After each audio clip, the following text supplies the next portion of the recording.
One thing you have to know wherever you make your stand came from a long through line of everyday Americans.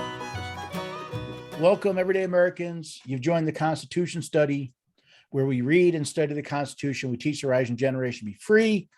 I am glad you could join me. A little kerfuffled at the moment, trying to deal with last-minute technical difficulties. But we are up and running, and we are live on our 3 channels as always. If you are on the Zoom call, you're more than welcome to ask a question when I ask for them.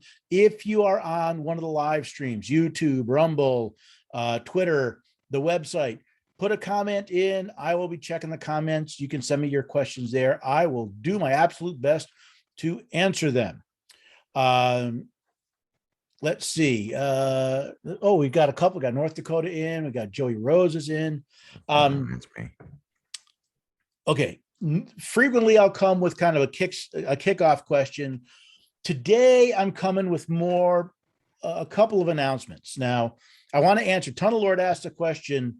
The one advantage to the Zoom room is I usually start the Zoom call about 10, 15 minutes before the live streams, so they get to kind of ask questions beforehand. And he was talking about the need for education. I just did an event actually at a county Republican group that is, I don't have a good title for it yet. It started out as the 10th Amendment, and it's based around the 10th Amendment, but it is what do we do with the mandates?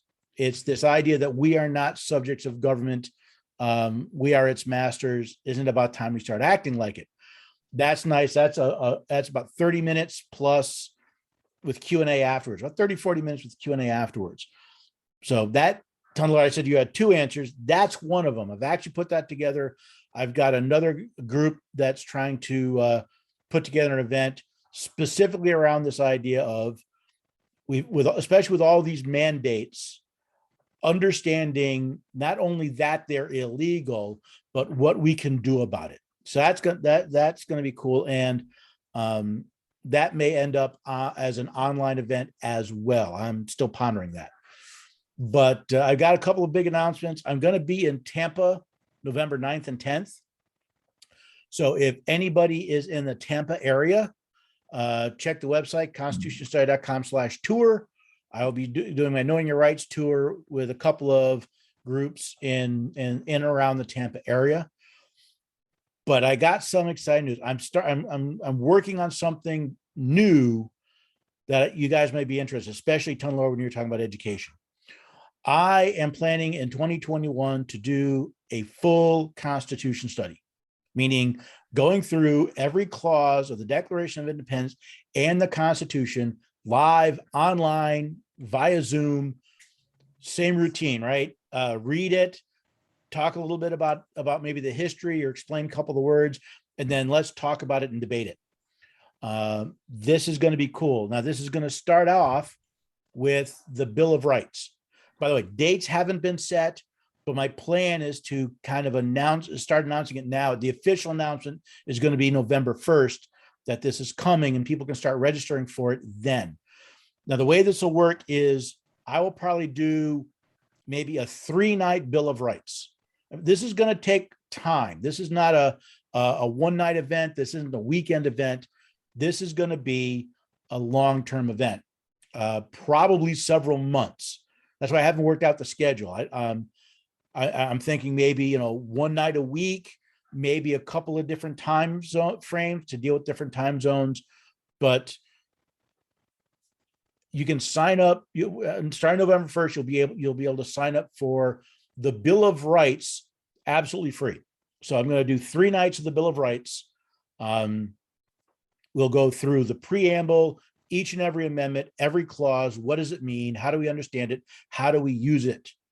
Then for people who want to go on, they'll be able to purchase the rest of it from the Constitution scholars.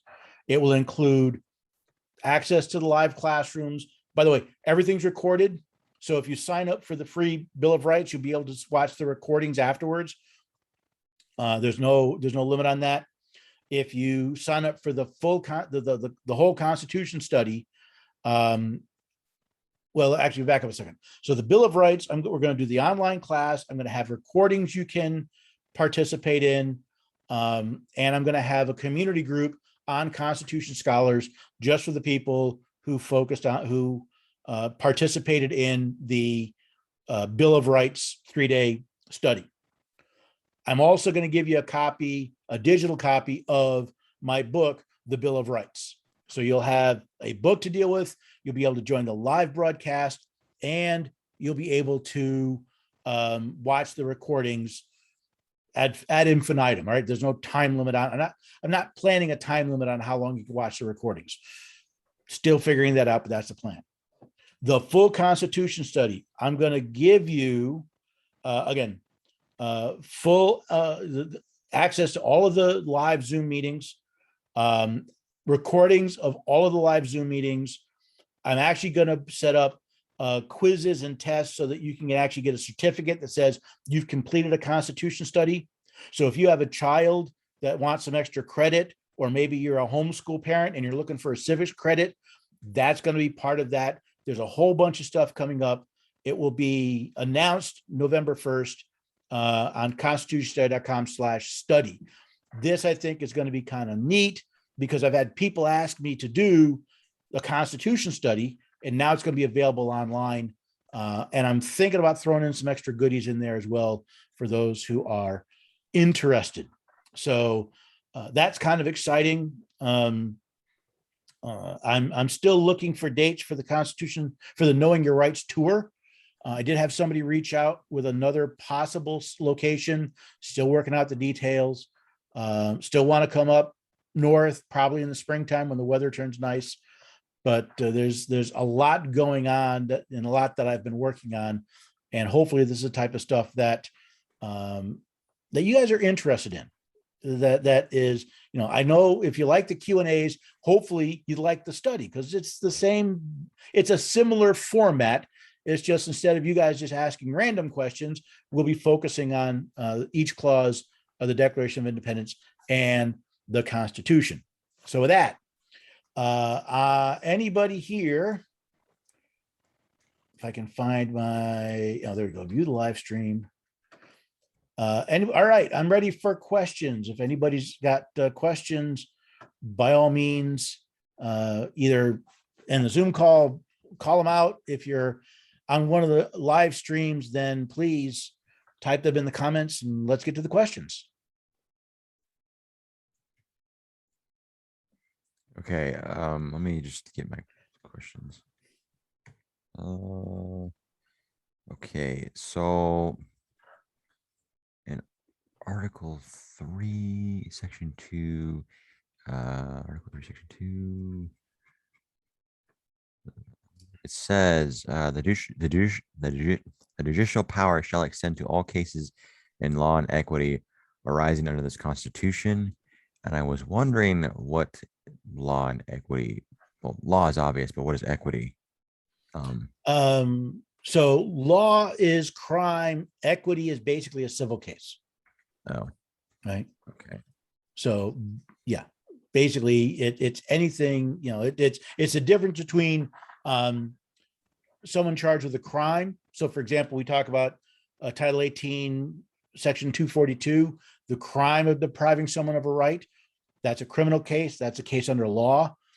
If you sue the federal government for depriving your rights, that is a case at equity. So.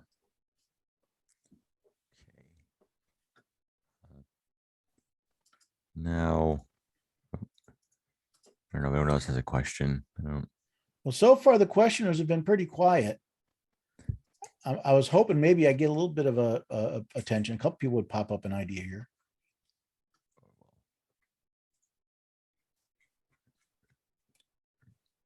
And for those of you who, by the way, are I don't know if anybody's watching on the website. I don't get stats for that.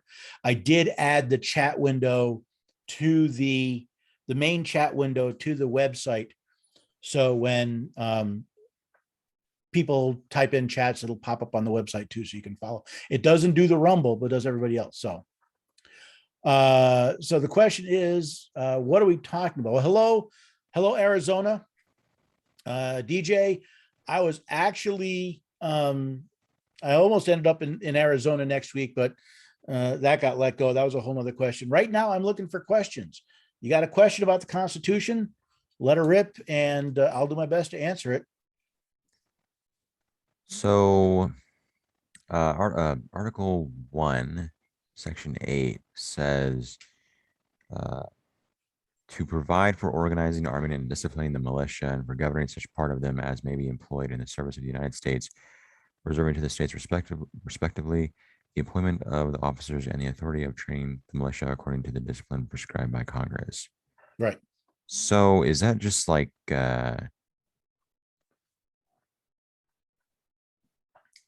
that I don't know. It sounds kind of All right, let's break it down here. So you understand that we have an Army and a Navy. Those forces have been expanded to the Air Force, the Coast Guard, and now the Space Force. Which, as a side note, I find it absolutely hilarious that if you go to West Point, you're an Army cadet. If the Space Force ever sets up its own academy, does that make you a space cadet? I don't know. I just find that humorous. But so if you look, and if that's part of Section 8, there are several powers delegated to Congress revolving around the military. You have the power to declare war, to support armies, to provide and maintain a navy, to provide the rules and regulations for the land and naval forces. Then we get into the militia. So you got the provide for the calling forth of the militia to execute the laws of the Union, suppress insurrections, and repel invasions. The one thing it doesn't say is to send them on foreign endeavors.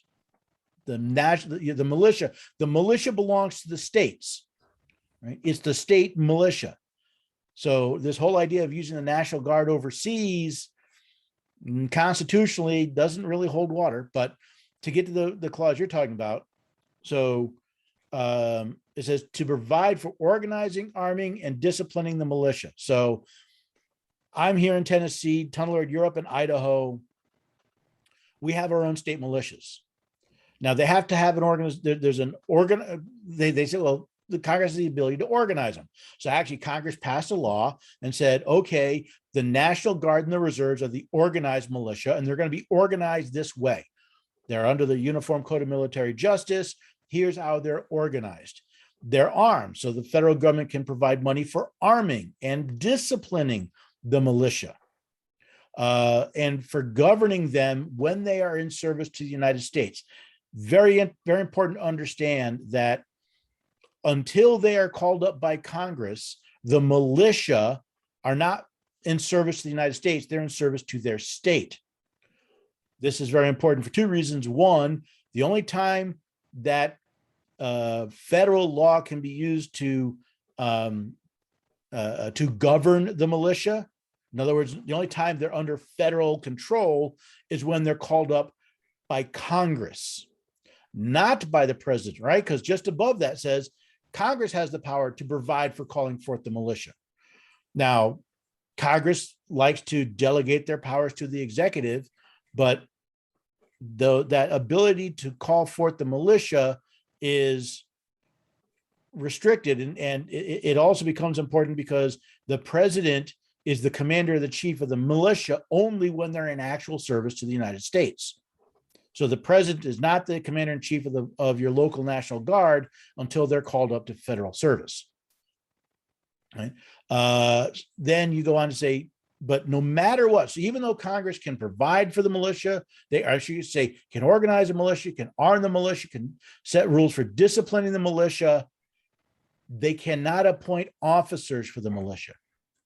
And this is important because if you think about a military force, you have the officers and the enlisted. And the officers, well, they're supposed to be the rulers. They're the ones that are issuing orders. In fact, I believe it's the Army oath of office for the enlisted men says that they will follow all lawful orders of the officers placed above them. So if you think about it, the officers are appointed and controlled by the states, even while the even though the organizing and disciplining is done by, can be done by acts of Congress, depending on the current state of the militia, right? Has it been called up by the federal government or not? It means that the states are still in control or the appointment of officers for the militia. So when, I don't know, when the United States decides to call up the militia to guard the US Capitol. Now, there was no insurrection in progress. They like to say there was an insurrection. There was no insurrection in progress. There was no invasion in progress. They could be called to execute the laws of the Union, but the point was the officers were still supposed to be loyal to the states. So when I forget which one of the governors said, listen, Congress, you've called up our National Guard. You're not paying us for them. You're not using them for anything. We're bringing them home. The officers said, yeah, I report to that dude. We're going home.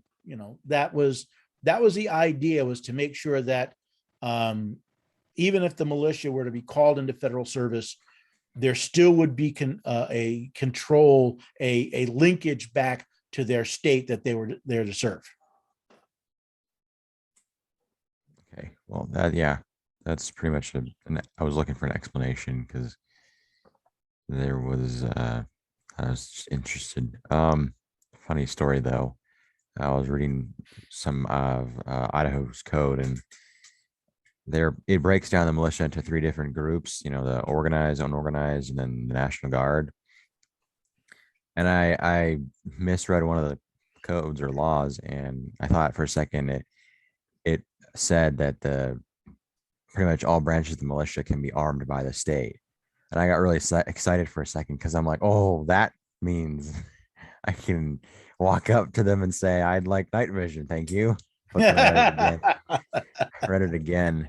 And it did say can be, not must be, right? No, it specified National Guard. I'm not in the National Guard. So, I was bummed out because of that. Yeah, we can always hope. Yeah. Anyone else got a question? Tunnel Lord always has questions. I want to make sure other people have a chance in here too. Come on. We love questions.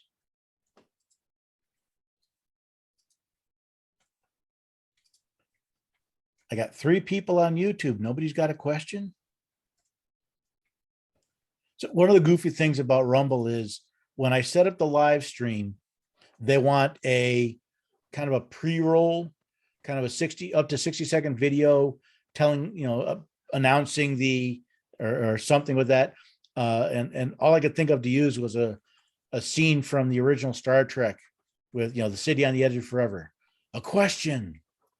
Since before your sun burned hot in space and before your race was born, I have waited for a question. I haven't waited that long, but I'm waiting for a question.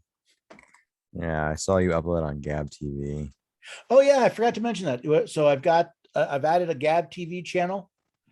I'm starting to upload stuff to that. All my new videos and stuff. My plan is to put it up on Gab as well. If you're connected with Gab, I'm also looking at a locals community. So if you're familiar with locals.com, I'm looking at a locals community. Not entirely sure how I'm going to treat that differently from anything else, because locals was designed to be an alternative to Patreon.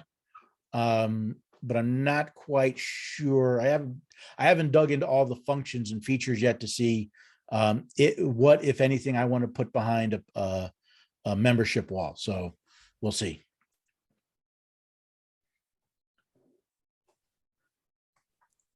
No more. Come on. There's got to be questions. I got some questions. Don't be shy. Speak, man. If you have, it doesn't matter what it is, say it. I haven't eaten this person who asked a question yet. Granted, I've only been around 57 years, but I've yet to eat anybody who has asked a question. No one's gone away bloody or so. How about lawyers? Oh, what? Lawyers, like anything else, are on a bell curve. And my guess is the majority of them are okay people. I mean, I know lawyers. I think just many of them are just, they haven't been educated on the Constitution, so they're making bad decisions. And to a certain extent, I don't blame them entirely, because they've been failed by by our legal education system. Then again, I do kind of blame them because they never bothered to what do I want to say, to find out for themselves. So DJ was asked about Rumble acquiring locals. I find it interesting. I like Rumble so far because they claim not to censor. I've yet to get any note from Rumble about anything I've said. They say they're not going to censor. Okay, cool.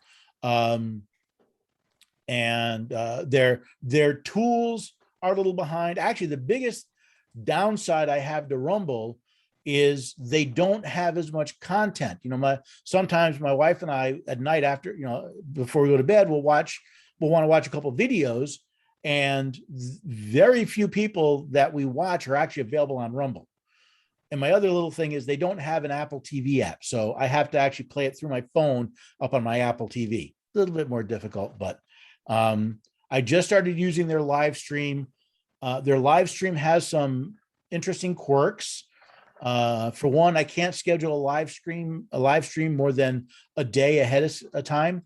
I usually schedule my live stream. So like next Thursday is when I'll start scheduling all the stuff for the live streams for the following week. Right. So I'm usually scheduling a week ahead, and Rumble won't let me do it. Rumble likes to change the live stream key, and it's giving me a hard time about doing some of that. So that I think more is a process thing. Locals is interesting. That's what is his name? Dave Rubin. And their claim is it's, again, Patreon without the censorship.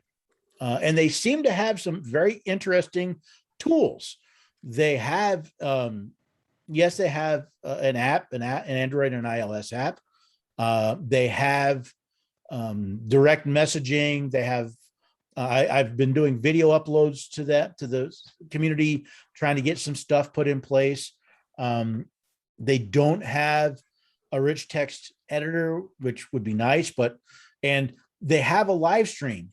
And I was looking at the live stream. The only problem is the live stream only works direct off the web page, and I need it to work off of an RMTP service because I'm streaming to multiple platforms at the same time. So hopefully they're growing, they'll fix that. What I find most interesting is Dan Bongino, who is an investor in Rumble, makes it sound like they're planning to actually compete with AWS. And that would be interesting. If that pops up, I may give it a try. I've been looking for hosting options for my websites. The websites I have gotten very, they've got lots of plugins, lots of code that runs. And my current provider, it's a little sluggish.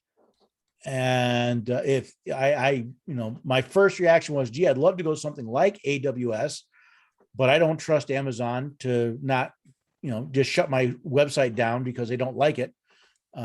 If Rumble does something like that, I might consider moving the Constitution site and Constitution Scholars over to it. What I see here is what Rumble and Locals and places like Gab and Telegram and all that are doing is they're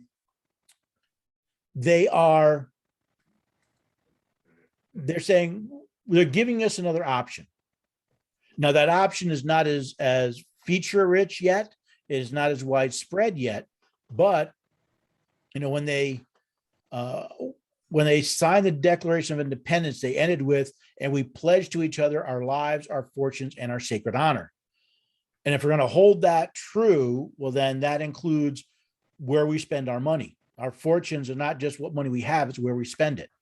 It's why I pay for Gab TV.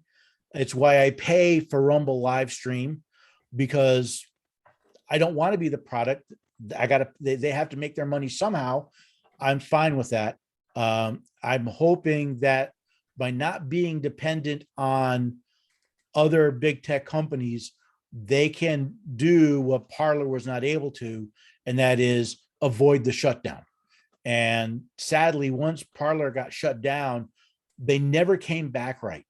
I tried for 2 months to get back on Parler, and I couldn't even get a tech support to answer a simple question. They changed the login process. They went from a phone number to an email. I never gave them an email. How do I log in? I could never even get them to give me a straight answer for that. So I'm hopeful. I'm hopeful. Let's see. So Racine County, Wisconsin press conference. Interesting. Well, again, not entirely surprised that there was election fraud. I've already documented evidence of illegal activity among the states when it comes to the presidential election. Banned. Huh? Banned. Oh, you know what? Big fat hairy deal. I mean, that's why I'm on Rumble. That's why I'm on Locals. That's why I'm on my own website, because, if they can't handle the truth, then let them go be spoiled little brats. I don't care. Freedom of speech includes the willingness to say something that somebody doesn't like. If they don't like it, they can pack their bags and go home. And if YouTube bounces me off, so everybody here, I got 4 people watching, everybody here on YouTube, here's what I want you to do. Now, so far, I've gotten 1 warning from YouTube. I've been booted from Facebook. I've had 1 warning from YouTube.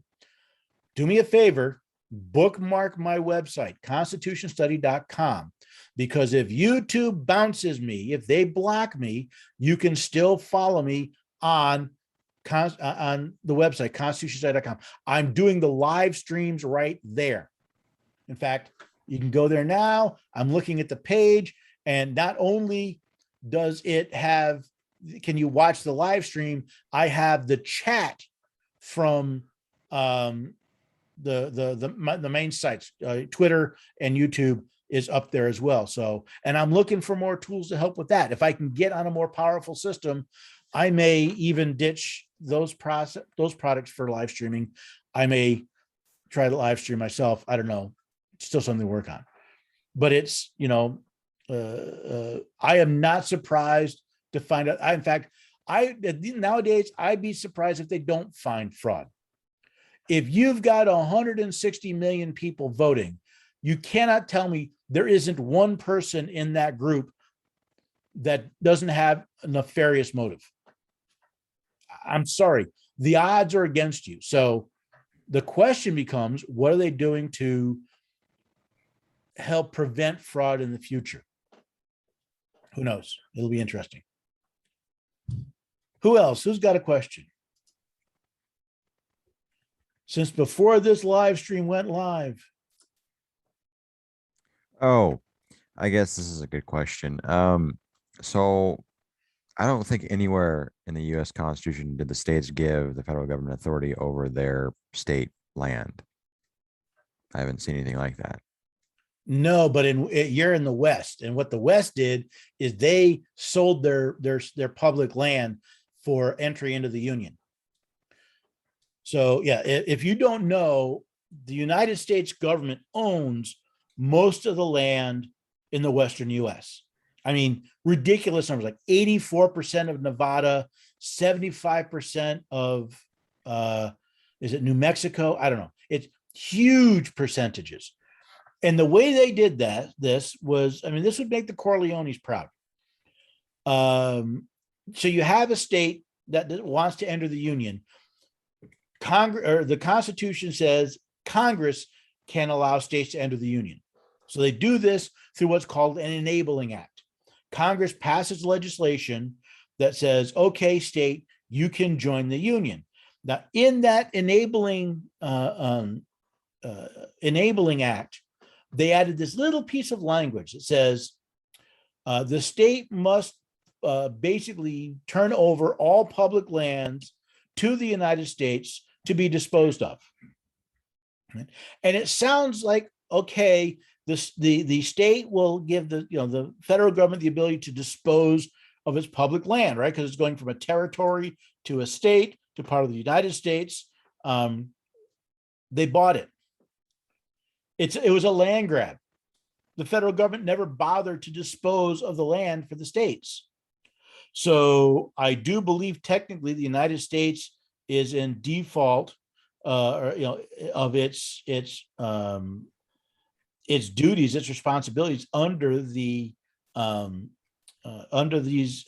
enabling acts by not disposing of the public land, because the federal government is not legally allowed to own land except for, and actually that's back in Article 1, Section 8, the District of Columbia, the seat of the federal government, as well as, where is it? Oh yeah, forts, magazines, arsenals, dockyards, and other needful buildings. It says nothing about a national park. It says nothing about national monuments. It says nothing about, ecological protected zones. So the federal government is not allowed to own that land. So they shouldn't have had it in the Enabling Act to begin with. But they said they'd dispose of it, and they never did, which is why the federal government controls so much of the land in Western United States, including all the ranchers, all the farmers, all the energy companies, all the timber companies, because the federal government owns so much of that land that they basically swindled from the states.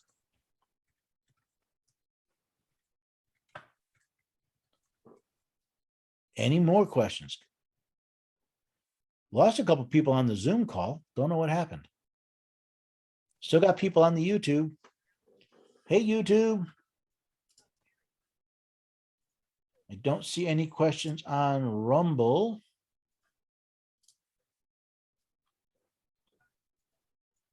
So Joey, if you watch the press conference, what have you, anything there really spark your interest and say, wow, they've found fraud? I'm kind of curious, what were the big bombshells there?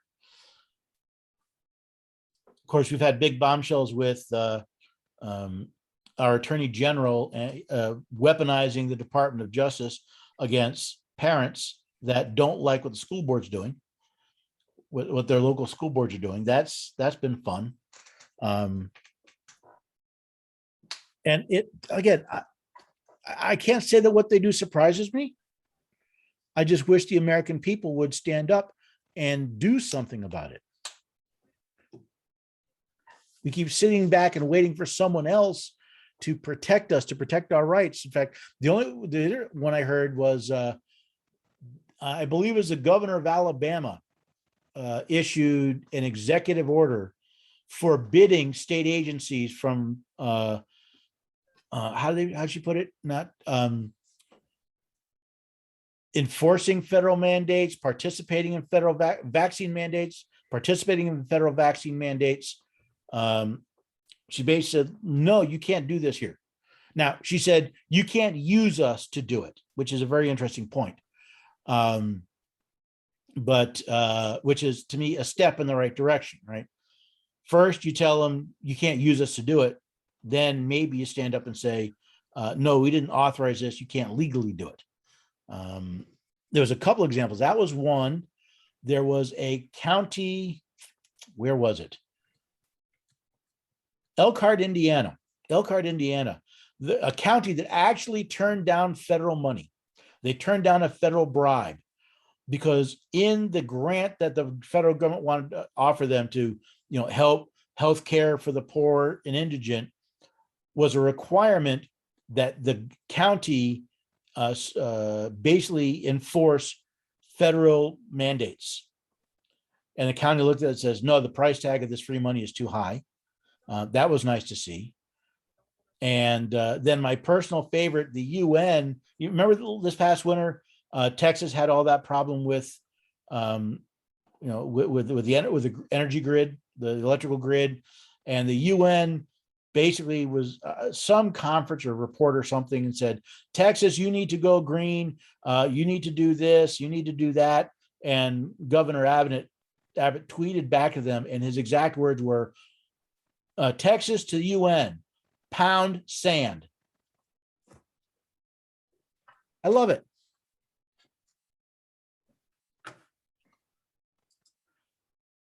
Okay, folks, I'm still looking for some more questions in here.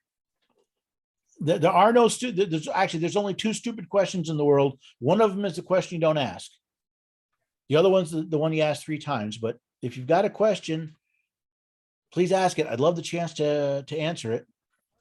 Ooh, I have a chat pop up. What do we got here? Oh, I guess Andy's having some technology interviews. I had tech issues at the beginning too. So, but let's see. Hey, still looking for those questions.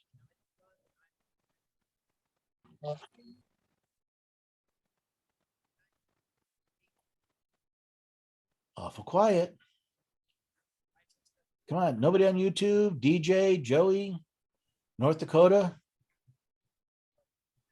Oh, well, I've got a question. Okay. So, I've heard in some places that, when you join the military, you lose your rights. I don't think that's really possible because nowhere in Article 6, Clause 2 does it state that. Like your rights don't do due process, like they can't force jab you without going through due process of law. So, yeah, I think that's again, when you join the military, you do voluntarily give up some of your rights. You do, for example, your right to free speech is limited. You're not allowed to share certain information. You're not allowed to make derogatory statements about your commanders. These are written into the contract that you sign when you join the military. So they're not taken from you. You voluntarily agree. Let's face it, your right to life is you voluntarily give the government the authority to tell you where to go, to tell you how to live, and even to order you to do something that could even probably get you killed. So when you join the military, you do voluntarily give up some of your rights. And what is really sad is how those rights how those sacrifices are being treated. It is, to me, incredibly sad that many military personnel, many of the listed personnel are paid so poorly that they have to live on food stamps. That is sad. I saw an article where the Marines are basically saying, take the jab or get out.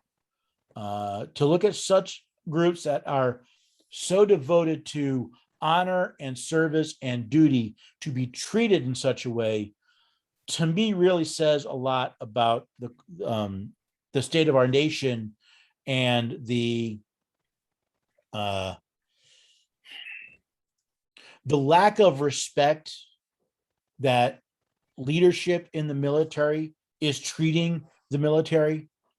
To have a bureaucrat, a politician, especially one who's never served in the military, piss all over the military is one thing. To have generals and command and colonels in the Marine Corps tell the Marines, get the jab or go home, really says a lot about the quality of leadership that has been promoted within the military service, including the Marine Corps. It's funny. I think our next live stream is actually going to be Veterans Day, and I hope on that day that we can honor our veterans and not treat them like subhuman beasts to be used and thrown aside at the whim of some politician. So yeah, that's it. And then there's another question was typed in here. Does all men created equal in the Declaration hold standing when the Constitution with abortion? I believe you covered this in a recent podcast. Let's say they're not born equal. I have used the term. So when it comes to abortion, first of all, the Declaration of Independence is not binding law. It's an announcement of an act of the Continental Congress, specifically the ratification of the Lee Resolution that said we are independent from Great Britain. But it does establish the reasons why. In other words, if you look at what's said in the Declaration, you'll find something in the Constitution that's meant to either prevent or support something that was done, that was stated in the Declaration. So when it says that all men are created equal, well, obviously in 1776, all men weren't treated equal because we still had slavery. And when we ratified the Constitution, we didn't get rid of slavery. In fact, one of the members of the Continental Congress that drafted the Constitution refused to sign the document because it did not abolish slavery. But when you come to the question of, and I use the term born equal when it talks about rights. So if I can claim that my rights supersede your rights, we are not equal. And that blows up the whole general idea of this country, this idea that we're all created equal. Now, when it comes to abortion, the constitutional issue isn't the Declaration, it's actually Amendment 5 and Amendment 14 of the Constitution, both of which say you cannot be deprived of life, liberty, or property without due process of law. Now, I don't know about you, but if you see a body and you're not sure it's alive, the first thing you do is check for a pulse. If there's a heartbeat, it's alive. So, for example, the Texas heartbeat bill basically says, listen, if there's a heartbeat, there's a life. We are required by the 14th Amendment not to deprive that person of life without due process. Now, I know people like to argue about whether or not it's a person and all that. It is a human being. It has human DNA. It is dependent on another human. It currently resides inside another human, but a DNA test will prove it is a different human being. It is not a tumor. It's not just a clump of cells from the mother. It is its own DNA, it's its own human being. Therefore, it cannot, if we deprive it of life without due process, then we're breaking the law. We're violating the Constitution and we're breaking federal law. Now, the interesting thing is about that is Roe v. Wade kind of went all around this, and they said, well, the issue is not heartbeat, the detection of a heartbeat. They said it was viability, the point at which the child was viable outside the womb.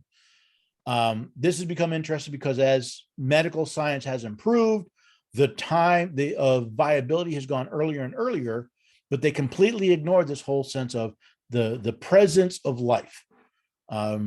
If you cannot, if you see a heartbeat, therefore you can't terminate someone if they're outside the womb, what is the legal justification for doing that inside the womb? And the answer is there's none, unless you're basically trying to make a distinction that the 6 inches of the birth canal are the difference between life and death. And medically, logically, that just doesn't hold. All right, DJ has a question. Is it legal for In-N-Out to be shut down for refusing to enforce vaccine mandates? Interestingly enough, I'm going to have that, I think, Monday on my radio program. I'm talking about, among other things, the In-N-Out burger that was shut down. My answer is no, because I'm trying to remember the details. I actually looked at the California Constitution, and the California Constitution says that they cannot deprive them of the property of their business without due process of law. And since the reason they're shutting them down is because, well, if you don't check people for vaccines, people are going to die, and that medically has been proven to be untrue, well, they have no due process basis to do this. Besides, it wasn't created by law. It was created, I believe, by executive order. So you have that whole issue. I've actually been interested because there are actually two In-N-Out burgers. The one in San Francisco, they shut down temporarily and they allowed to reopen without in-person dining. But if you read the statement by, I think it's their legal counsel or some officer of In-N-Out, they basically say, hey, we're not the cops. It's not our job to enforce state law. Listen, we've posted the signs. We've let people know it is not our job to enforce state law. That's why this shutdown order is wrong. Personally, I think it'd be pretty cool if that In-N-Out burger opened anyway and said, listen, you've deprived, you don't have the right to deprive us of our business license or our health department certification simply because we won't enforce your illegal mandates on our customers. We won't become your police officers. Sorry, we won't do it. Especially, and actually be an interesting twist, being that it would come from lawyers, that since In-N-Out Burger is not the people who work at In-N-Out are not government agents, they are not protected by qualified immunity, meaning if they do this in deprivation of people's rights, they can be sued and they can't claim qualified immunity to protect themselves from lawsuits. So that would be interesting. My answer is it legal? Well, legal is often used for a term of laws that are passed. I think those laws are invalid because they violate the Constitution of both California and the United States. So no, I think I should be able to go down and get my double animal style without being molested by In-N-Out and having In-N-Out being willing to stand up and say, no, we won't do this. We should support them. If I lived in California, I'd be looking for my double animal style. That's about the only thing I know about In-N-Out Burger. I've only been there a couple of times. I used to have a really good friend who was born and raised in California. And I will never forget the first time we flew there on business. We both lived in the same general area, so we flew together out to California for a meeting. I forget what it was. And I remember landing in the San Francisco airport, renting a car, and the first thing we had to do was find an In-N-Out Burger. That was his requirement. He had to have his In-N-Out because he hadn't had it for a while. So let's see. Joey says the Election Commission blatantly disobeyed a law that put election deputies in nursing homes or other places like it. Oh, that's interesting. So here's the question. Again, all right, so you have laws. There are two questions that immediately need to be answered. The first is, what is the remedy? Now, there is no remedy for the presidential office, but I'd be curious what the state says is the remedy for other offices. And then question number two is, where are the indictments? Because if the Election Commission, we say the Election Commission, there are people, right? Those are people on the Election Commission. If they broke the law, if they violated the law, they need to be held accountable. And so, I don't know what the penalties are in Wisconsin law for disobeying the election guidelines. But I'm sure with a little bit of research, you could find not just civil penalties, but crimes that these individuals committed. And you know what? I'm tired of, what they did was wrong, but no. If you committed a crime, you do the time. Well, we thought we could, don't care. You did the crime, you do the time. So who knows? Do I really expect them to be charged? No. We've had 4 years of criminal activity. I take it back, 6 years. We've had lies under oath before Congress. We have had fraud. We have had criminal conduct in the FBI. And so far, no one's been indicted. So that's the problem with asking the government to police the government. Courts are part of the government. The departments of justice that investigate are part of government.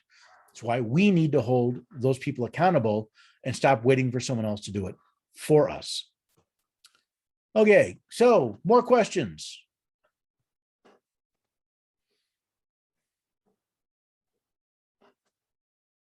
No. Yes, no, maybe. What are you gonna eat when you get down to Florida? What am I going to eat?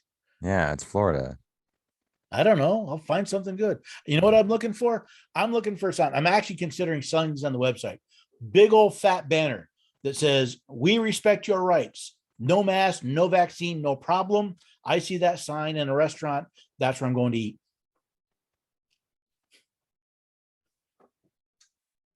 Now, I've still only got 2 locations in Florida. I'm still looking for more. Anybody between, and by the way, anybody between Nashville and anywhere in Florida, I'm still interested. If you can put a group, doesn't need to be a big group. I talked to, was it last week? I talked to a group of patriots.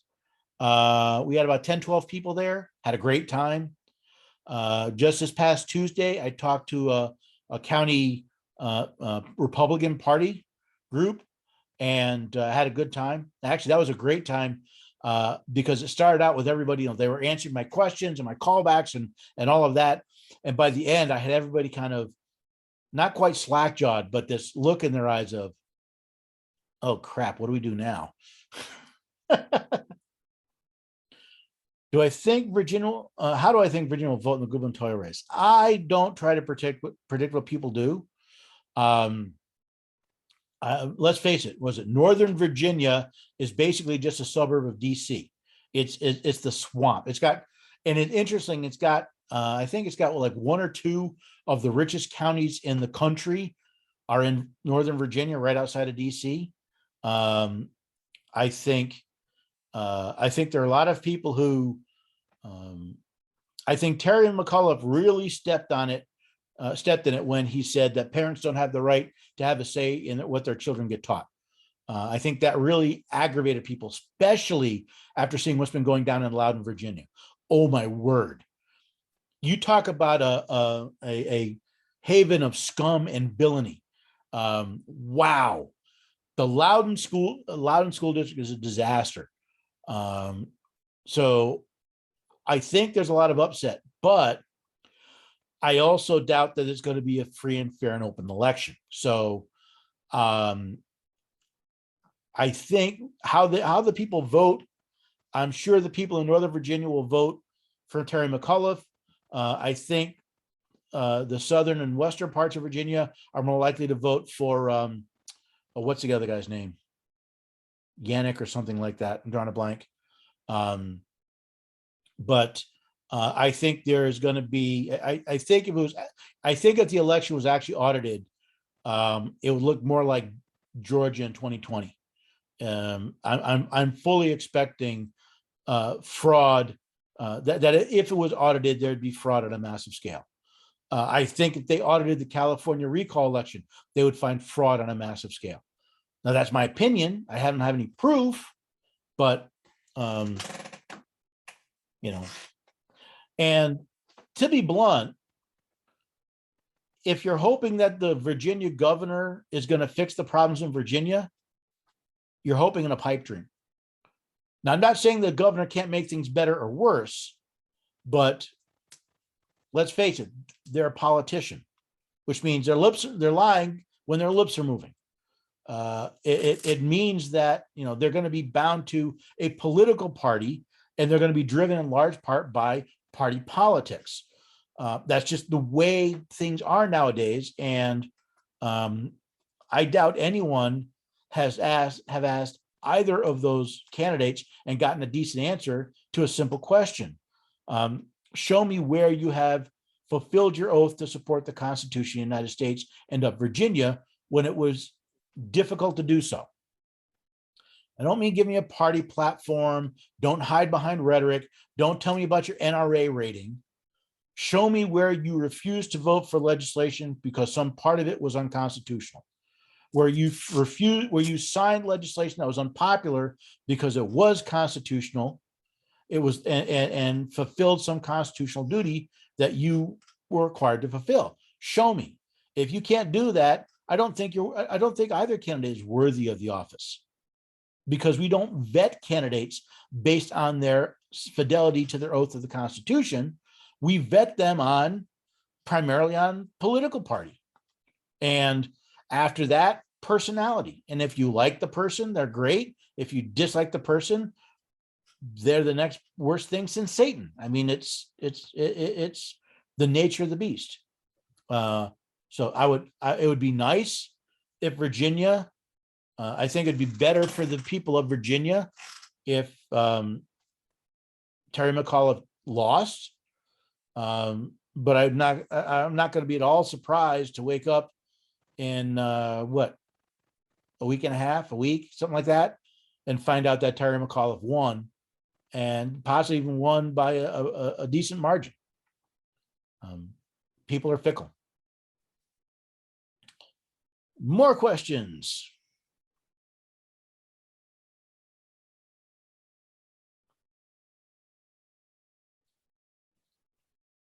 Well, it's only been an hour, but if we're out of questions, and we're out of questions.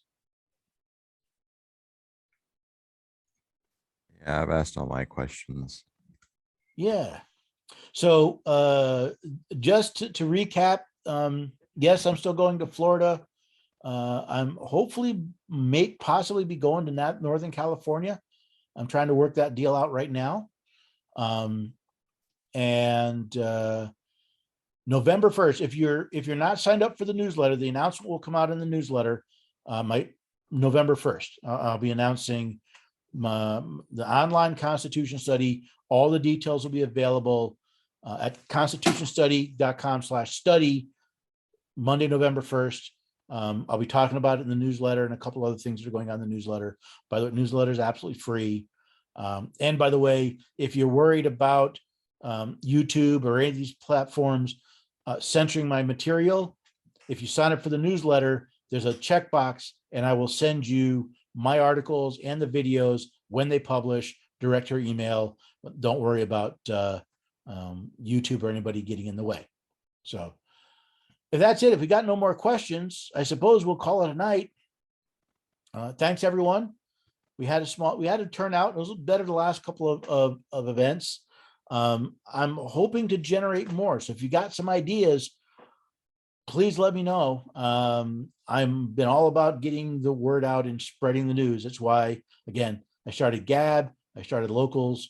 We'll see what we can do. And like I said, I believe our next live stream is November 11th, which is Veterans Day. Not quite sure how I'm going to work that out. I'm probably still going to be in Florida, but I'm still working out the details. Anyhow, have a good night, everyone, and hopefully see you in a couple weeks. There's one thing you have to know.